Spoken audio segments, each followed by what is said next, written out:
Hai teman-teman unicorn, pada kesempatan yang berharga ini kita akan membahas mengenai Luciferian, sosok yang membereskan tirani.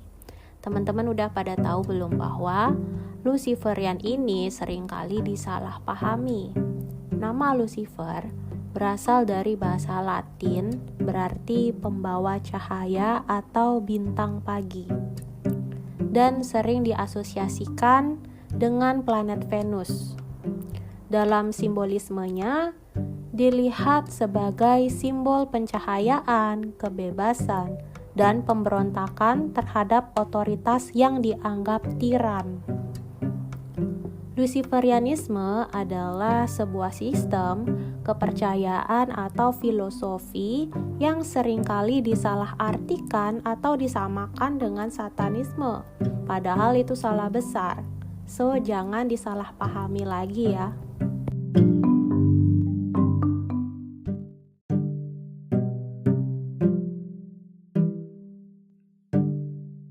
Banyak yang bilang bahwa Lucifer itu adalah iblis atau malaikat yang diusir dari surga karena pemberontakan terhadap Tuhan.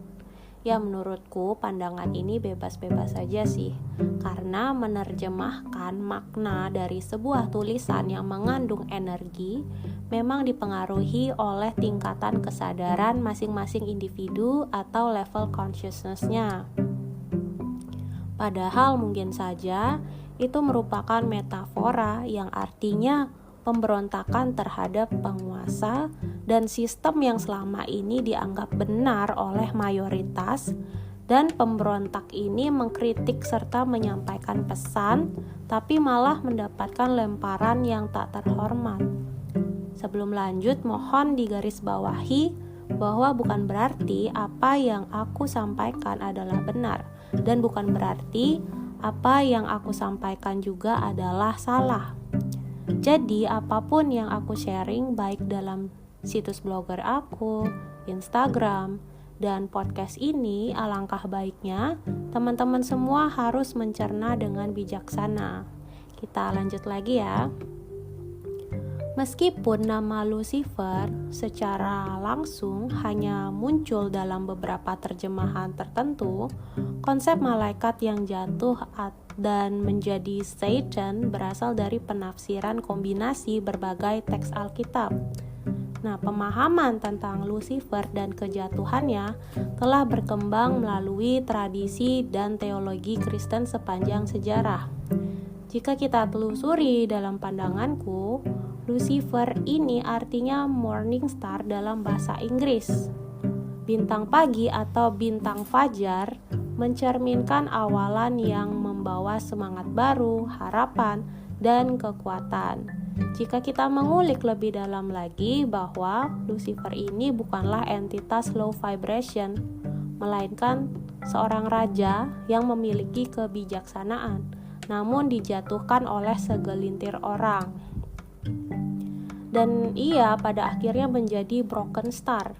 Dan ini adalah representasi dari orang-orang yang dibenci, dikutuk, dan dijatuhkan. Nah, secara simbolis, broken star bisa menggambarkan seseorang atau sesuatu yang pernah bersinar atau berjaya, tetapi kemudian mengalami kejatuhan atau kehancuran karena pemikiran mereka itu out of the box atau melampaui konvensional, sehingga beberapa kelompok tertentu mungkin merasa tertampar sehingga menimbulkan aksi bahwa si pemberontak ini harus disingkirkan.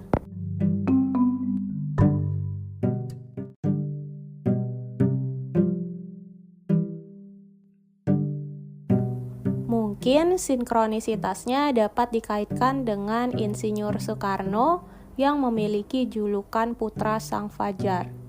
Di Indonesia, julukan ini terkenal sebagai sebutan untuk Soekarno, Presiden pertama Republik Indonesia. Soekarno disebut Putra Sang Fajar karena ia lahir saat fajar menyingsing pada tanggal 6 Juni 1901. Nah, julukan ini juga melambangkan perannya dalam membangkitkan semangat kemerdekaan dan memulai era baru bagi Indonesia.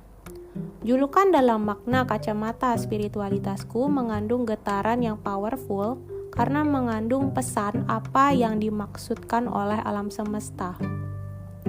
Ini adalah julukan yang menekankan harapan, kebangkitan, dan peran inspiratif Soekarno dalam sejarah bangsa. Dan benar kata beliau bahwa musuh terberat kita selanjutnya adalah bangsa sendiri. Salah satu kutipan terkenal dari Soekarno mengenai hal ini adalah, "Perjuanganku lebih mudah karena mengusir penjajah. Perjuanganmu akan lebih sulit karena melawan bangsamu sendiri."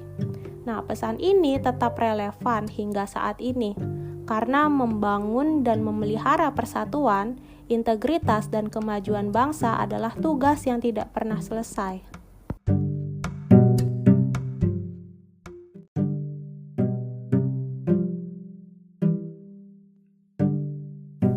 Podcast kali ini adalah tentang pemikiran kritis, tidak secara langsung menunjukkan penyembuhan, tapi melalui pembahasan ini, mungkin diri kita dapat menemukan nilai-nilai kesadaran baru yang terselubung dalam konteks ini. Tindakan Luciferianisme bukanlah sebuah ancaman, tapi ancaman yang ada ialah kebodohan. Konteks pembahasan podcast kali ini masih termasuk spiritualitas ya teman-teman, bukan di luar itu. Mungkin makna spiritual ini masih tabu di Indonesia. Aku beritahu sekarang bahwa spiritual itu merupakan kecerdasan, bukan malah dijadikan kambing hitam untuk menyalahkan pandangan orang lain yang menyampaikan pemaknaan hidupnya. Kecerdasan adalah kemampuan untuk memperoleh, memahami, dan menggunakan pengetahuan serta keterampilan secara efektif dalam berbagai situasi. Saat ini, kecerdasan yang ditemukan itu kan ada IQ atau kecerdasan intelektual, ada EQ atau kecerdasan emosional, ada SQ atau kecerdasan spiritual, dan TQ atau kecerdasan transendental. Nah, masing-masing jenis kecerdasan ini mencakup aspek yang berbeda dari kemampuan manusia dan penting untuk kesejahteraan holistik. IQ menekankan pada kemampuan kognitif dan analitis. Nah, EQ berfokus pada pengelolaan emosi dan hubungan interpersonal. SQ mengarahkan pada pencarian makna hidup dan nilai-nilai spiritual. Dan TQ melibatkan pemahaman transendental dan pengalaman spiritual yang mendalam.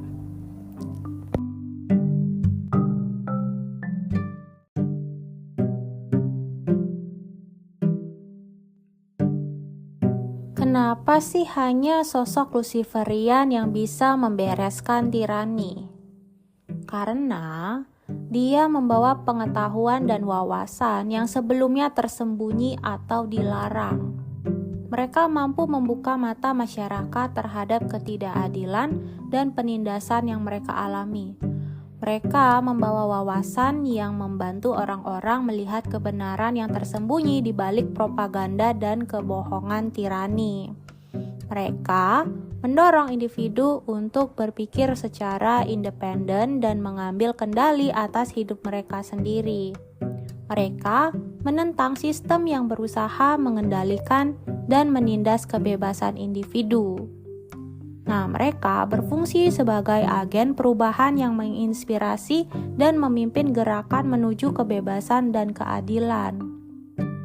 Namun, interpretasi ini tentu sangat tergantung pada sudut pandang dan keyakinan masing-masing individu ya teman-teman, serta konteks filosofis dan simbolis yang mendasarinya.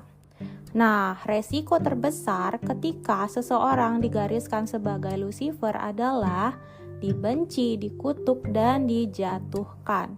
Cepat atau lambat, mungkin para Luciferian akan terungkap ketika waktunya tiba. Dan ada satu hal yang ingin aku beritahu, mungkin selain ancaman kebodohan, ada dua hal lagi yang mengancam pertumbuhan kesadaran diri kita, yaitu manipulasi dari orang pengidap NPD atau Narcissistic Personality Disorder dan psikopati. Tapi alangkah baiknya jika diri kita dihadapkan dengan kebodohan dan juga jika berhadapan dengan orang yang NPD dan psikopati, kita hanya perlu melindungi diri. Dengan kesadaran dan strategi yang tepat, kita dapat melindungi diri kita dari manipulasi dan pengaruh negatif yang dapat menghambat pertumbuhan kesadaran diri kita. Jadi intinya, kedatangan Luciferian bukan sebuah ancaman, tapi ancaman terbesar kita adalah kebodohan dan manipulasi yang bersifat negatif untuk jiwa kita. Oke, sekian dulu ya dari materi podcast ini. Semoga bermanfaat dan sampai jumpa di episode berikutnya.